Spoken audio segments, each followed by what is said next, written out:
పక్క రాష్ట్రంలో అక్కడ ఒక పార్టీ పెట్టి విజయం సాధించి ముఖ్యమంత్రి అవ్వగానే మన ఆంధ్రప్రదేశ్లో చాలామంది మీరు కూడా అలా చేసి ఉండాల్సిందని చెప్పి నాకు తెగ మెసేజ్లు పంపిస్తూ ఉన్నారు.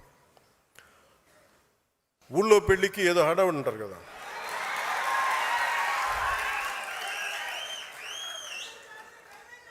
అంటే అంటే ఎలా ఉండదంటే మనకి సందులోనో ఒక పెళ్లి జరుగుతూ ఉంటే మన ఊళ్ళో చిన్నపిల్లలు పరిగెడుతూ ఉంటారు అటు ఇటు, వాళ్ళ ఇంట్లో పెళ్ళి అనుకున్నట్టుగా. అరే ఆంధ్రప్రదేశ్ పరిస్థితులు వేరు.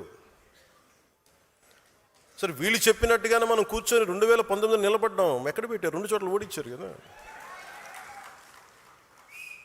పోనీ ఎవరైనా నిలబడ్డారు ఆ రోజున నాయకులు అంటే అందరూ పారిపోయారు కదా. సో అందుకని కంపారిజన్ పెట్టకండి. నిజంగా నేను పదవే నాకు ప్రధానం అనుకుంటప్పుడు 2008లోనే యూత్ వింగ్ కాదు ఎంపీగానే పోటీ చేశాను.